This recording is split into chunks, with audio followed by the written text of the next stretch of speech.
Thank you very much, Van den Jorten. It was very kind. I think one of the most challenging things in the spiritual life is having to follow a flattering introduction when you're giving a talk. It's great to be back at the LBC. I lived at the LBC. I'm not from around here originally, but I was at the LBC for about 20 years. I moved here in 1980, and I was here until I moved up to Majumaloka in Birmingham in 2000. I remember driving across London Bridge on the top deck of a bus and tearing up actually at the idea of leaving London. I loved living in London. I loved the LBC, and definitely having little moments of deja vu here, sort of looking around, and a lot of faces who probably weren't born when I left here, but quite a few faces who I know very well. It's just lovely being back in the shrine room and seeing people that I know very well. I remember being at a talk by a very distinguished Buddhist scholar called Robert Thurman once, and he was looking out at this audience that was full of Buddhist dignitaries, and he was saying how great it was to see all these familiar faces. And then he explained that he had got to an age where he had no idea what any of those familiar faces were actually called. But then he went on to say, luckily the Buddhist tradition says you can just call them all mother. But anyway, yeah, so lovely to be back here. But before I was at the LBC, sort of like up until the end of, like literally right up until the end of the 70s, I was in Glasgow. I grew up just south of Glasgow, and most of my teenage years were spent in Glasgow. And I wanted to start off with a picture. I'm afraid I've put people to quite a lot of trouble today. Van den Jorten, and especially Gus, who had to find me a laptop, find a screen, get the whole thing kind of angled and all the rest of it. And I will show you some other pictures, but mainly it's this picture that I wanted to show you. It's a picture that I saw at an exhibition at the Barbican a couple of weeks ago. Tough call over there in the corner. You can either sit beside the ventilation or you can see the pictures. I think you've made a wise choice. The picture's a picture by a French photographer called Robert Depardon. And he took it in Glasgow in Maryhill in, I think, around the mid-70s. And it was an exhibition recently called Strange and Familiar, I think it was, of foreign photographers photographing the UK. Really, really interesting exhibition. And a lot of the images, quite moving images actually, including for me this one.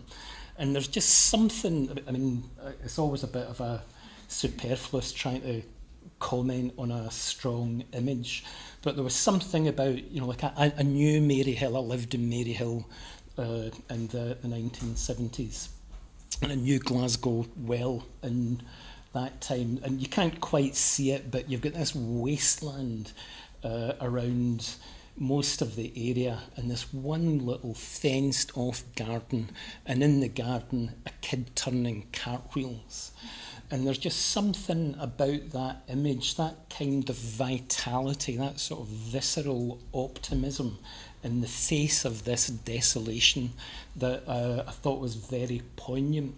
And get no idea where that guy is now, so I can't do the math, but 40 years odd later, I guess he's an adult. I have no idea how the rest of the life after the cartwheel turned out, but you know, realising it wasn't a sure thing that it was going to turn out well. Got amazing vitality there, but we're affected by the conditions within which we grow. I just thought that image, so many of the images in the exhibition actually were images of human dignity in the face of conditions that could crush it. There's something about that as a theme, I think, that's very poignant, very moving.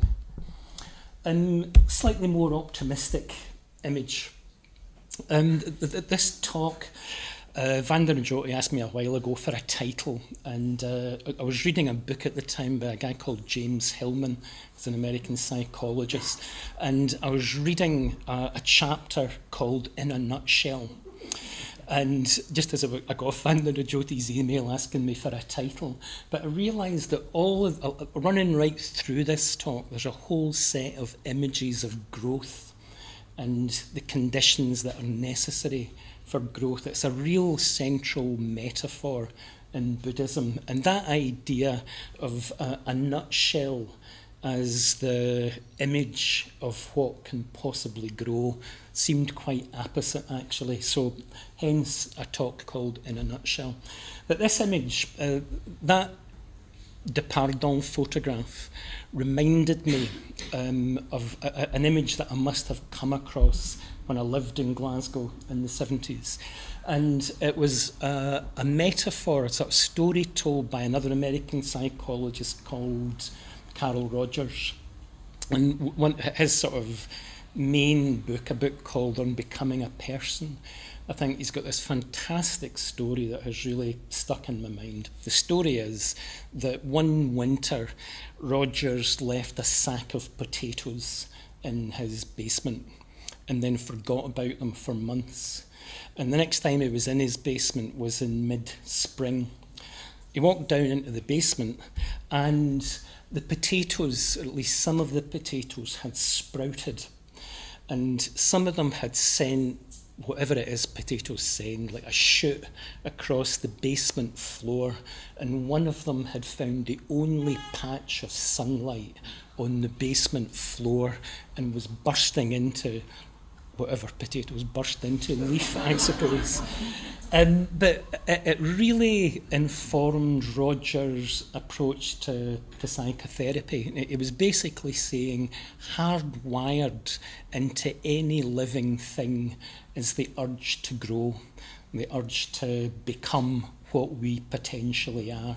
This little potato finding that one square foot or whatever it was of light that would support its potential, the possibility of growth. And I have to say that image has really sort of stuck in my mind.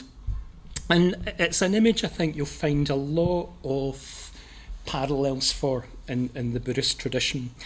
In 1979, again just before I moved here, so I missed the live lectures, but Sangharakshita, the founder of Triratna, gave a set of lectures on a text, interestingly enough, that Robert Thurman translated. Thurman, for those of you who don't know the Buddhist scholarship that well, he's Uma Thurman's dad, if you know Uma Thurman better. But he translated a text called the Vimalakirti Nirdesha. And in 79, Bhante gave a set of lectures on this text called the Vimalakirti Nirdesha. It's the teaching of Vimalakirti.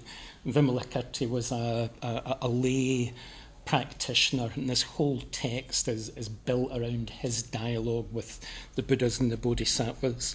But there's a little passage in the Vimalakirti Nirdesha, and what Sangharakshita says is that once our basic needs for food, for clothing, for shelter, for leisure have been met, what do we need more than anything else? And he says, surely what we need is freedom. So I'll leave that with you as a question. You can just sort of look at your own experience maybe and figure out if you agree with that, if you think that's true. But what he goes on to say is the real meaning of human life is to develop our distinctively human characteristics, our awareness, our emotional positivity, our responsibility for ourselves and others, and our creativity. But then he says that you can't develop, you can't grow unless you have the conditions that support that growth. You can't grow unless, he goes on to say, you have space, literally and metaphorically, to grow into. We need freedom, and we need freedom from everything that restricts us inside and outside. So that's the sort of basic image that Sangharakshita uses in the Vimalakirti Nirdesha.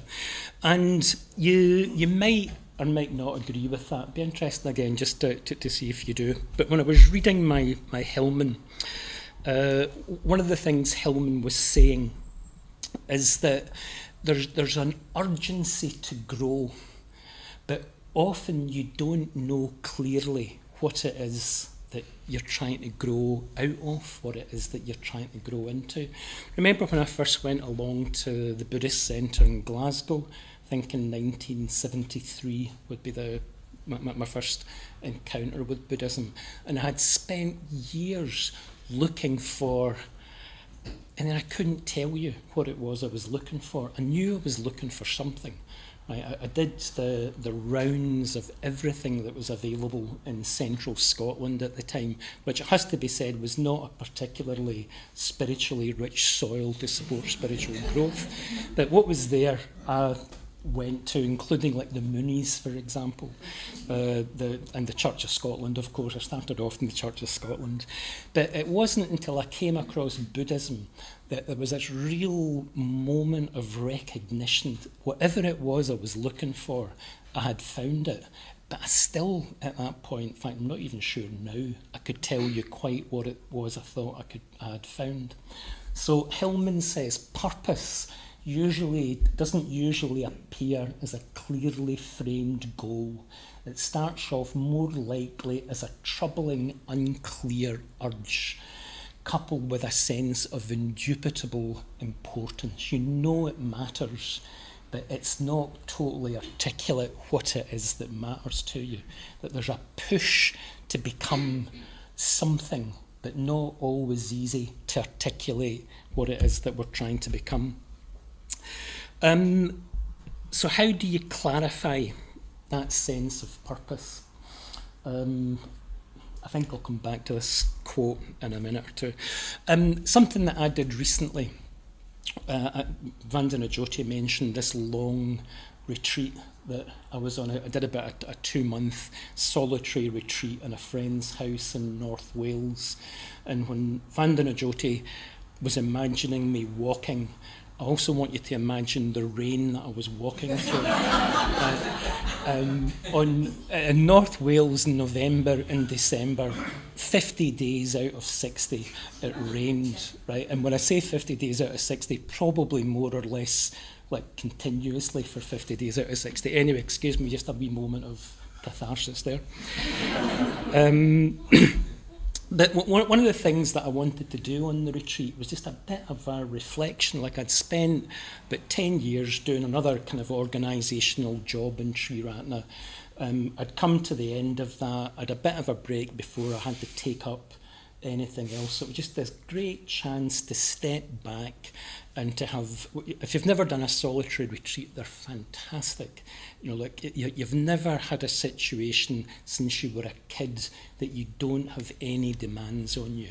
Nobody wants your time. You've got no obligations. You do what you want, when you want to do it. It's just an experience of freedom that most of us in our adult lives don't have. So if you ever get a chance to do a solitary, that's a fantastic chance to let your own practice go deeper, ramp up to it. You know, can be we kind of moments of challenge when you're on your own for the first time in 20 or 30 years. But anyway, I'm on solitary. I'm doing this retreat. Great way of plugging in a little more deeply to my own experience. But one of the things I was doing was study. Study doesn't quite get it, actually. Study, believe it or not, is important in the Buddhist tradition. Buddhism talks about wisdom, and it uses the word prajna. And one little formulation of prajna divides it into 3 levels. And that the first of those levels is what's called Shrutamai prajna. And Shrutamai prajna means wisdom by hearing. Right? And wisdom by hearing means that, in a way, the whole Buddhist tradition is made up of people whose experience is deeper than ours, trying to explain their experience in a way that's helpful. And we learn from people. You hear things that give you a little glimmer of what it is this incoherent push in us. It clarifies what it is that we're moving towards. So this Shrutamaya Pranya, when I say study, really what you're doing when you're reading the Buddhist text is you're listening to the Buddha trying to say, look, from where I'm standing, this is how it looks. This is what my experience was. This might be helpful. And I went off, I thought a couple of months, I could probably work my way through the whole Pali Canon in a couple of months. And just in case, I also took some Tibetan texts, a very thick book of the mind training tradition. I just thought 2 months, the world's my oyster. Ended up studying a single sutta.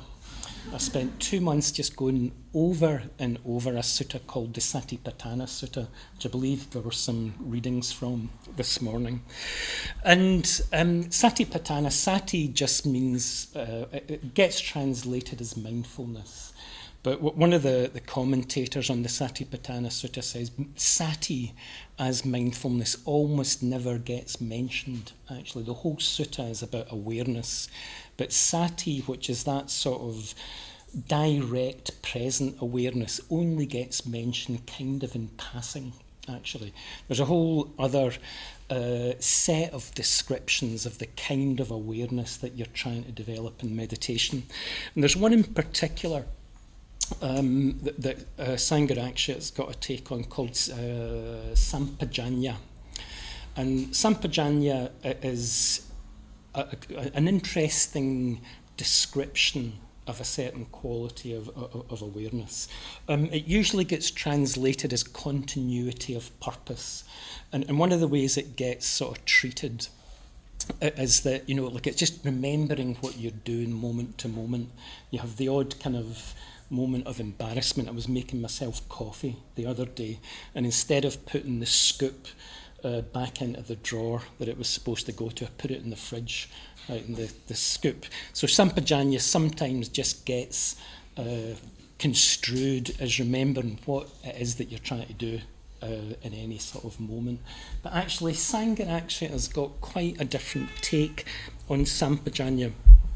And what he's got to say about it, if you take this idea of awareness as a remembering what we're doing from moment to moment, what he says is that what it means is that everything that we do should be done with a sense of the direction that we're trying to move in.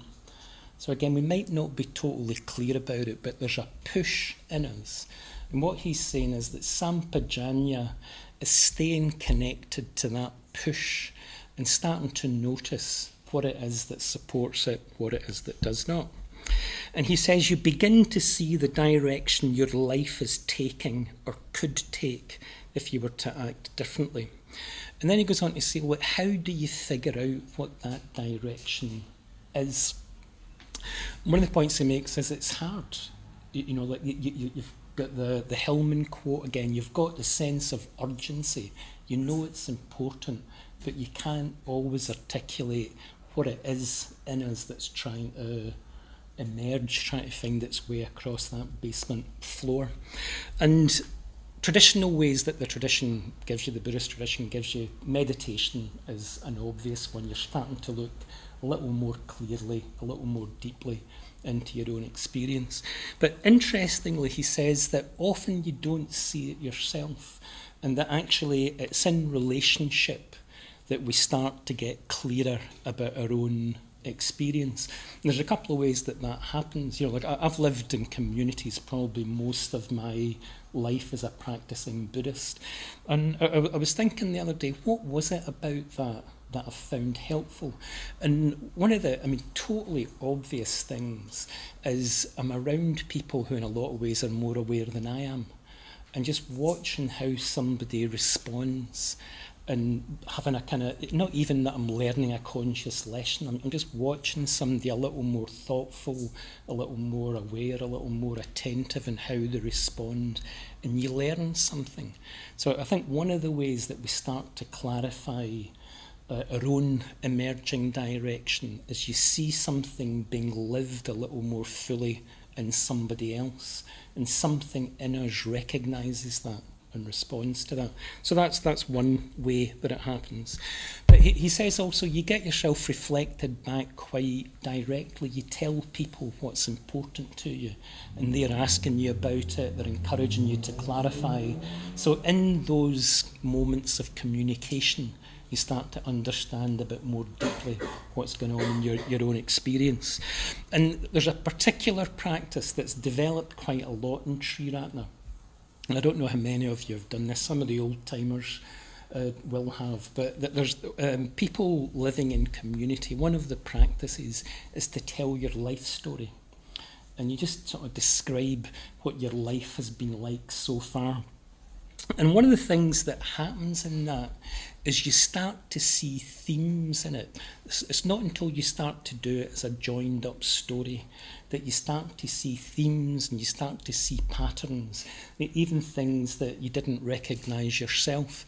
I don't often listen to the morning service on Radio 4 on a Sunday morning, but I was trying to catch the train down here from Herefordshire this morning, and the guy on Radio 4, that old aphorism that you live your life forward, but in a way you can only understand it backwards. And it's only when you start to look back at your life and you take a little bit more of a reflective awareness at the shape that your own life has taken. What was important to you? What was it about that was important? That you start to get a sense in your own life of what sometimes kind of incoherently is trying to emerge. So you get this little quote from Bhante. He says, in listening to people's life story, the distinct impression that you get often is that progress towards the spiritual life, and using spiritual life in its broadest sense here, we don't necessarily mean sort of formal Buddhist practice, but something that's allowing that emergence to happen. Progress towards the spiritual life was inevitable, although there was a goal implicit in everything they did, a goal that gradually became clearer to us as we realised what we really wanted to do. So just that effort of trying to tell somebody else what it is that you think you're doing with yourself. I mean, maybe it's just me. Vandana Jyoti again was saying, often I don't know what I think until I've told somebody. It's as much of a discovery to me quite often, but I suspect for most of us that trying to articulate, communicate and having it reflected back matters. I think that's what spiritual community means. And what Sangharakshita goes on to say is that as that direction in our own life becomes more conscious, you can start to cooperate with it more intentionally and more consciously. You start to get clearer about what's trying to emerge. You start to notice what it is that keeps you connected to that. You start to notice what it is that pulls you away from that. And you learn how to make that emerging current in our lives a more kind of sustained experience. Traditionally, Sangharakshita said, Buddhism has given that goal a name, what it is that is trying to emerge, and the name is enlightenment. And then he goes on, for all human beings, the implicit purpose of human life is to grow and develop. If we look carefully enough, we can find that thread of meaning running through our lives.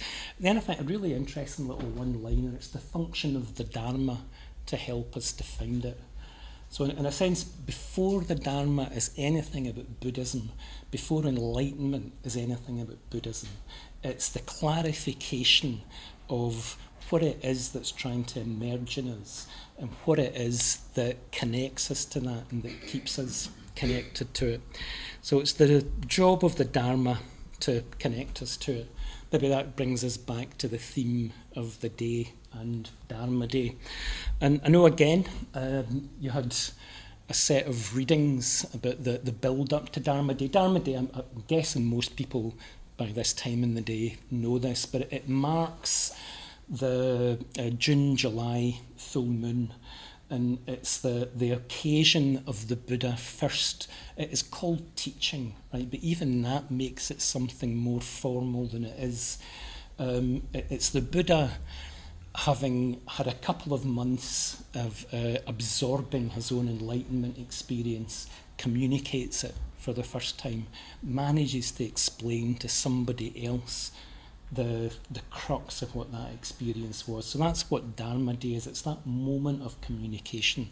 And the whole Buddhist tradition is just that experience of waking up, being communicated and passed on person by person, generation by generation. Let me give you some pictures. Just bear with me for a moment.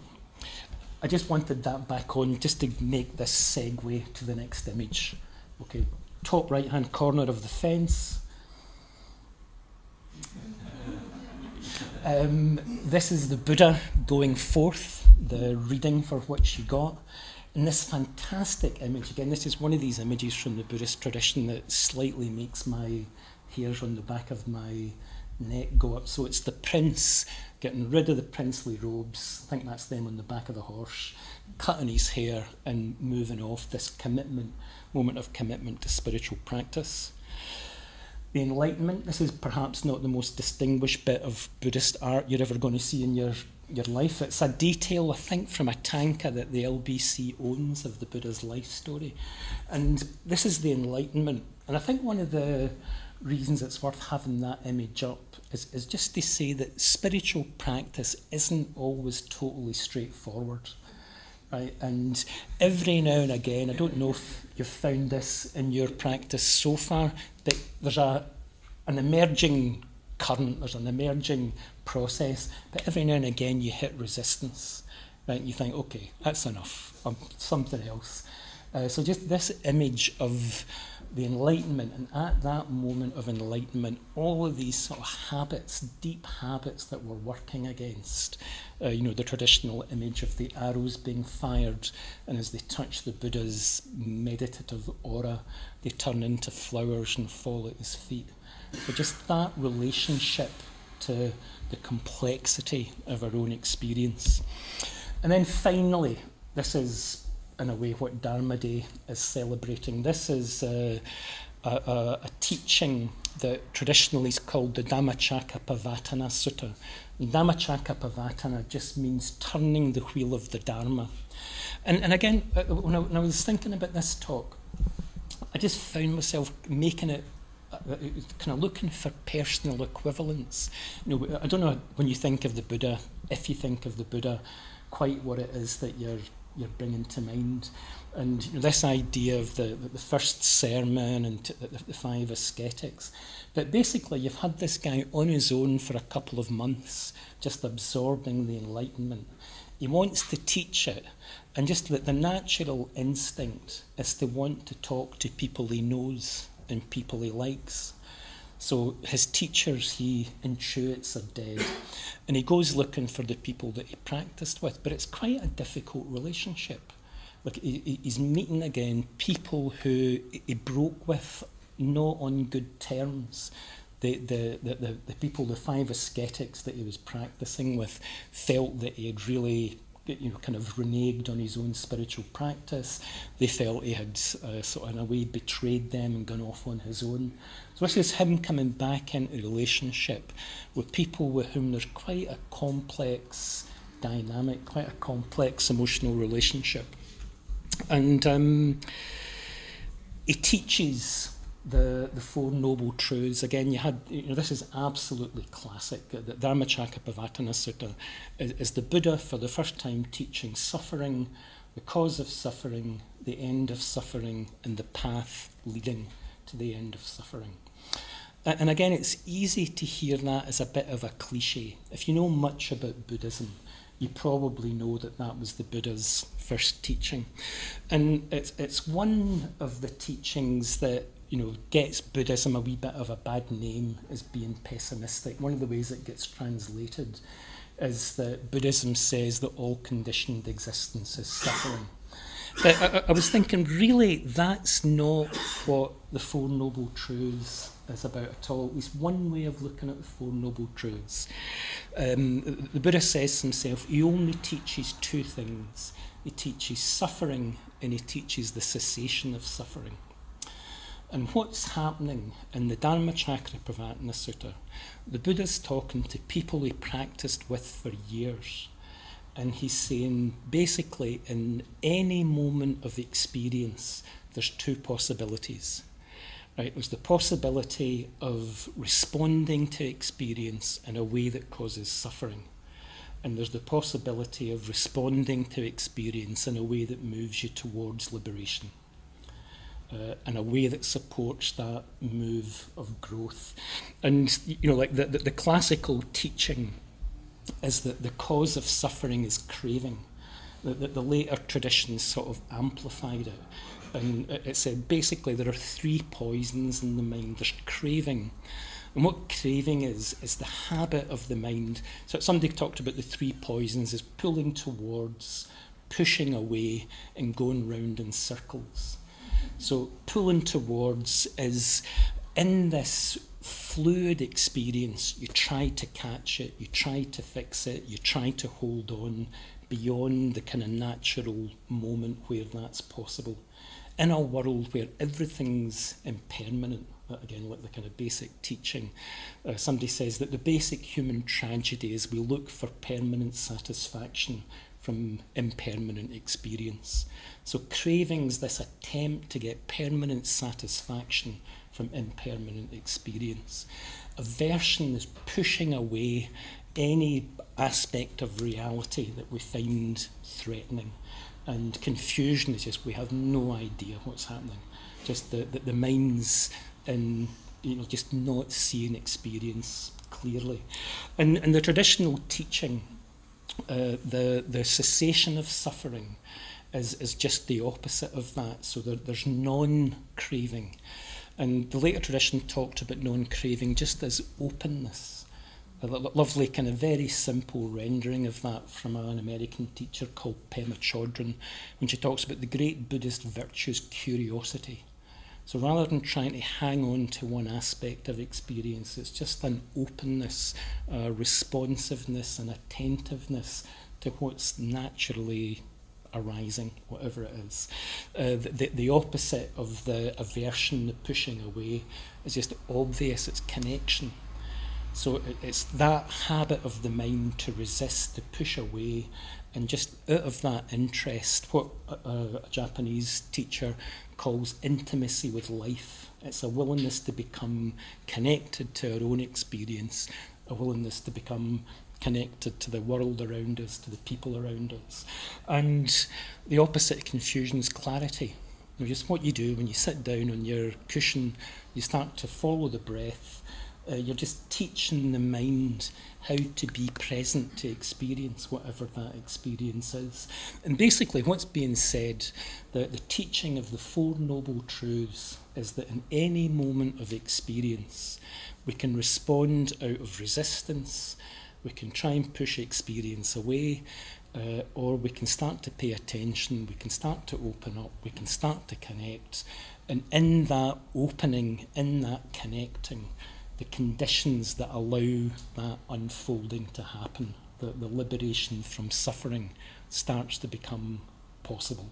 So that's one way perhaps of looking at the Four Noble Truths. It's nothing to do with all existence being suffering. It's just noticing that suffering, like every other experience, comes about in dependence on conditions.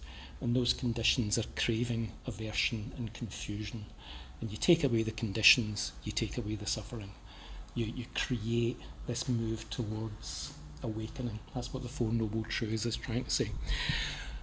A little less well known, it was day 2 of the meeting with the 5 ascetics. Most people know about the Dhammacakkappavattana Sutta. The Anattalakkhana Sutta isn't maybe quite as familiar. Everybody here in nodding terms with the Anattalakkhana Sutta, maybe not. Anattalakkhana Sutta, it's the Buddha coming back. Day 1, somebody understood, one of the 5 ascetics called Kondanya, understood what the Buddha was getting at and had his own moment of awakening.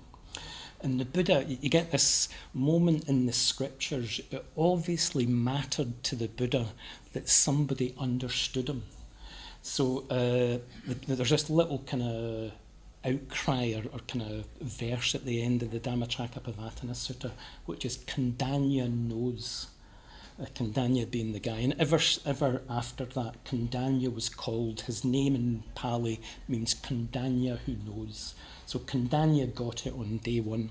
On day two, the Buddha went into what's probably the core Buddhist teaching of non-self. And I'm not even going to try and do it justice, but it's the most down-to-earth experience of non-self that you're going to come across. The later tradition got a bit metaphysical. In the Anatalakkhana Sutta, it's totally grounded.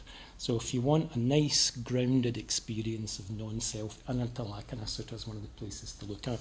But briefly, the Buddha says, if you look at, so he's got the 5 ascetics sitting around, and he says to them, okay, look at your body. Is there anything in your body that's permanent? And there's a wee pause and they all go, no, there isn't. And he says, okay, look at how you feel. Is there anything in how you feel that's permanent? And they're all going, that's amazing, you're right, there isn't.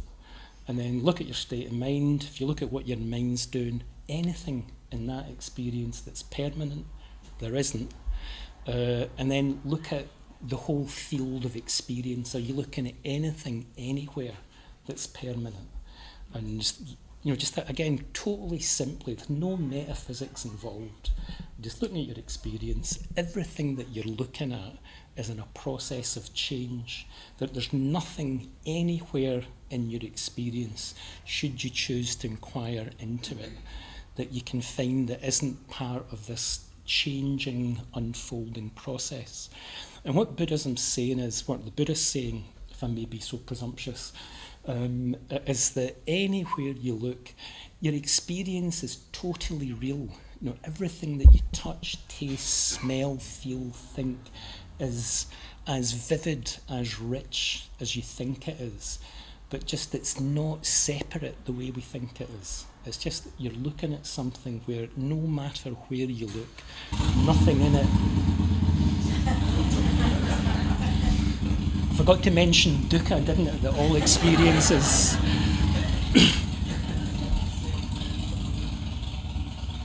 So I'm thinking British four-stroke, but that can't be right.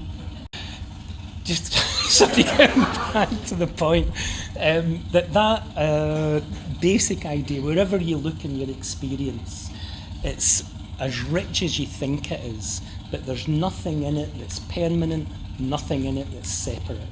That's what's being said. That's got implications that go deep. Right? But basically, that's the observation. And at that point, the other 4 ascetics get it. The other 4 ascetics recognise that they're looking at this unfolding process, nothing to hang on to, nothing that they need to hang on to. And you get this last little sequence in the Anatalakkhana Sutta, if I can find it in my notes. Seeing thus, the sutta says, the well-instructed practitioner grows disentangled from experience. I think that's a lovely word, disentangled. It's not that as I say, your experience is any less real. We're just not caught in it the way that we habitually are. There's a sort of an openness and a spaciousness around this flow. And then the Buddha says that disentangled, you become, the word that quite often gets translated is dispassionate. And dispassionate, I think, is totally wrong. The Pali word that dispassionate is translating is a Pali word viragati, which means the end of viraga. And raga it gets translated as passionate attachment. So it's this passionate holding on to little fragments of an experience. And viragati sometimes gets translated as fading away. I don't know about you, but that doesn't sound any more attractive to me than dispassion. Right, but fading away comes from, this is my study again, I'm sitting in Wales and reading my books, and viragati, raga, one of the traditional images for raga is the mind as a piece of cloth, being made dirty and stained by craving. And viraga is the craving starting to end. And what the metaphor of fading away is that dirt on the purity of the mind starting to fade and just leaving this pure, unsullied awareness. So you see the impermanence, there's a disentanglement. Out of that disentanglement comes a fading away of what we compulsively cling to. And the sutta ends up with through viragati we are fully liberated. So what you're getting described there is this process of the mind being liberated, starting to move finally past those habits of clinging, of pushing away. Now, again, I don't want to sort of labour this. I think you could spend years as a practitioner sort of looking more and more deeply into this. But in the day after Dharma Day, the Buddha's talking to the 5 ascetics, and the other 4 ascetics get what he's getting at.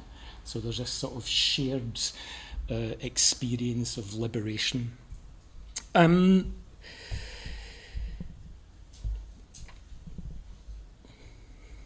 Yes, so coming back to this whole question, then we sort of started off talking about this urge that we know is important, and maybe it's not always clear what it is that urge is pushing us towards.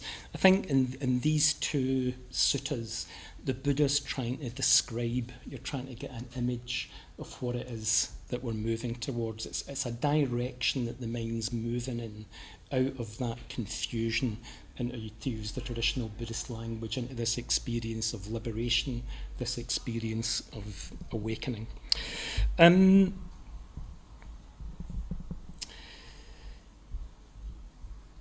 If enlightenment is, what was it Bhante was saying, it's the term that Buddhism traditionally uses for what it is that we're trying to move towards. And again, just trying to move it away from the abstract, trying to move it away from the heights, and just turning it into that sense that we've got of what makes us most fully, deeply alive. The traditional term for that, one of the ways of talking about it's enlightenment.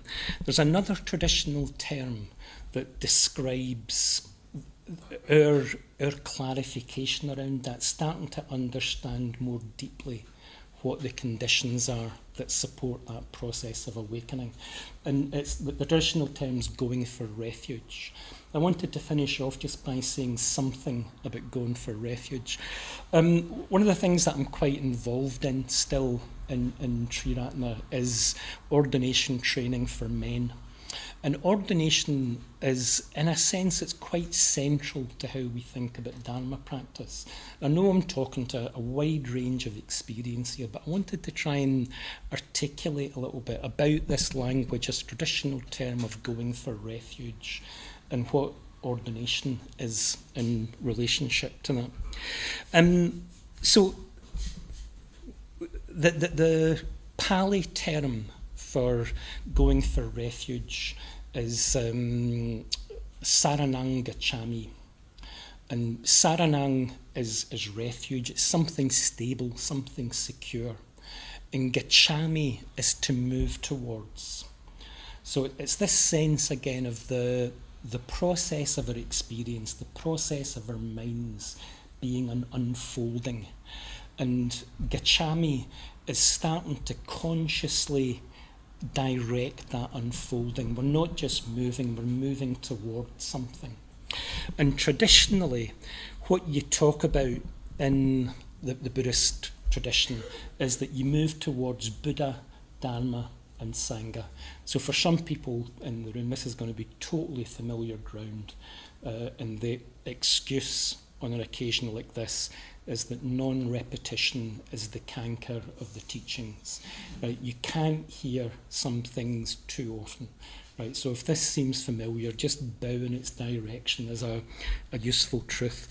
But so before it's anything else, like again, just trying to get this fundamental image of something trying to grow. Everywhere you look, you're looking at something in movement. So what your practice is the shape that this movement is starting to take. It's what it is that we're moving towards. And the first of the images that we traditionally move towards is called, as the tradition calls it, the Buddha. And there's two or three ways of thinking about the Buddha. I think one is it's the historical teacher. You know, the longer I practice Buddhism, the longer I practice the Dharma, the more appreciative I am. You know, like one of the things that I found in Glasgow in 1973 was I finally heard something that made sense to me, that I didn't find offended my reason, and that gave me a way of actually practicing that brought about a change. So there's something about the teaching of the Buddha that the Buddhist tradition, I think, is particularly clear and particularly practical. So going for refuge to the Buddha is that sort of, in a way, gratitude for what's been made available to us to the extent that we find it helpful. There's that.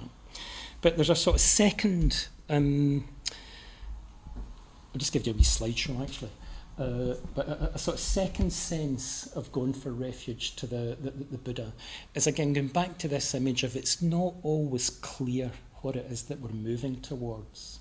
And even the idea of enlightenment can very easily sound very metaphysical. And what you've got in the Buddha is this idea that what it is that you're moving towards is something embodied, it's something that's lived.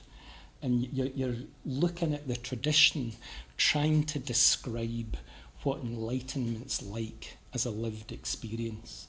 You know, if you get a fine bit of Buddhist art, there was an exhibition at the Royal Academy a few years ago of these Chinese images that were illuminated from the inside, just this sense of an image of something absolutely delighted to be alive and awake. And what you're looking at when you're looking at the image of the Buddha, it's an attempt to just describe that push, what it is that we're moving towards. And maybe we resonate with that, maybe it's a helpful image, maybe it's not, but it's trying to give shape to that sometimes kind of incoherent urge. You get fantastic images. This is from the caves in Dunhuang in the Silk Road. It's an image of Avalokiteshvara, which I think must be an absolutely delightful little image.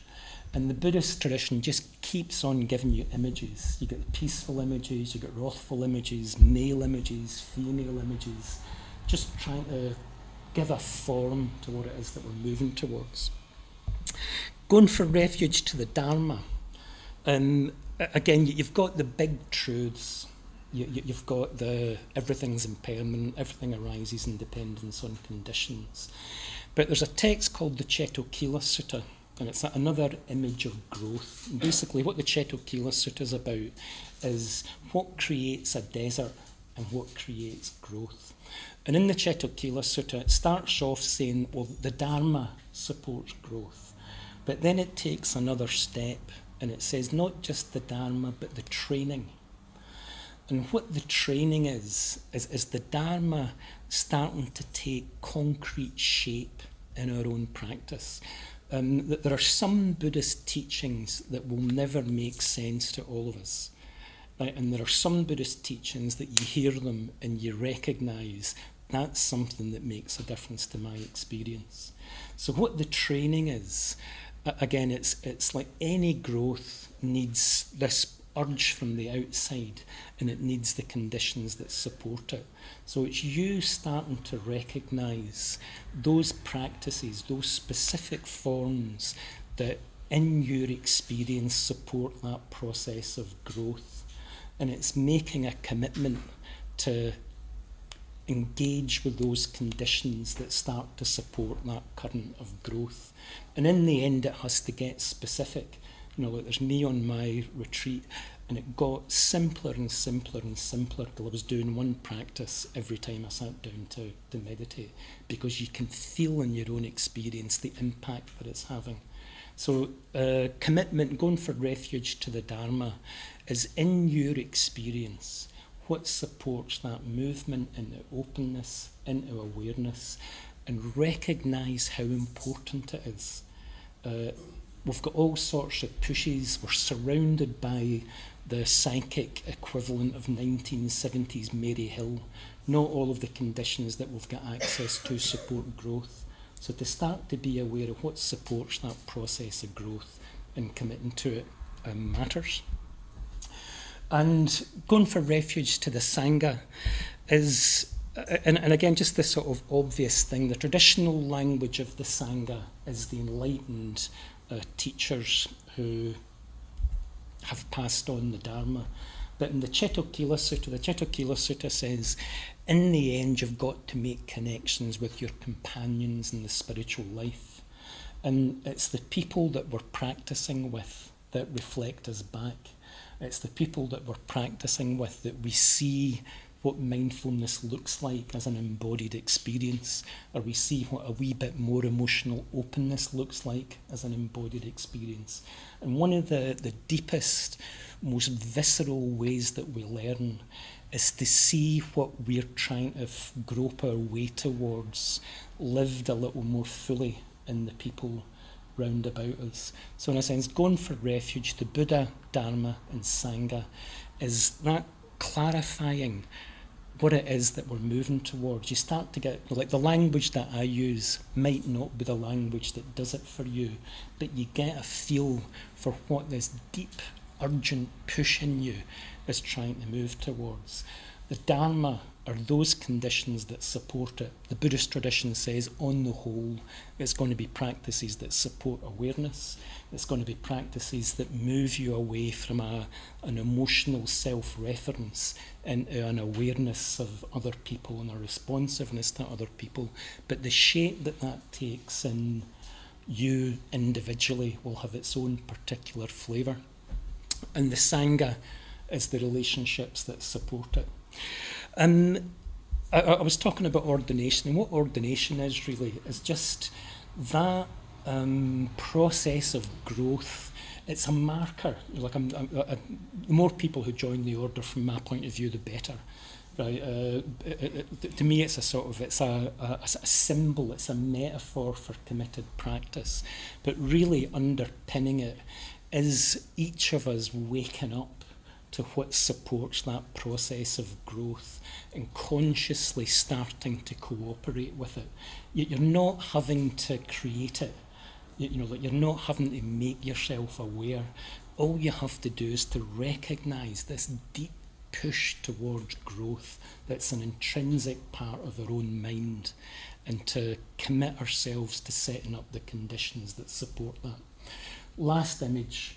A friend of mine, a painter from Scotland, visiting our retreat centre, Adistana, and was out painting the Malverns on a rainy day.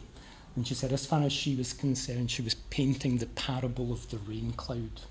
And the parable of the rain cloud comes from a Mahayana text called the White Lotus Sutra.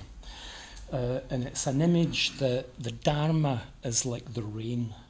So this rain falls on everything. It probably works better as an image in India, where the rain's usually welcome, right? But it says that the land is cooled, the water falls, and everything grows. So a single rain. But then what it says is everything grows according to its own nature. Some of it's grass, some of it's flowers, some of it's trees, and just this mystery, actually, that a single set of conditions that move into awareness and openness finds an expression in our own absolutely distinct, unique experience. And what we're doing, in a way, what the Buddha did in the Dharma Day 2,500 odd years ago, was what he called a showing of the way. Right? It was just saying, look, this is possible. And what we're being invited to do, the traditional language is the language of ehipassiko, which means it's of the nature of a personal invitation. Just each of us, at the level that image of growth makes sense to us, at the level where those conditions we can feel in our own experience supports that process, the important thing is to start the move in the direction that the Buddha pointed out.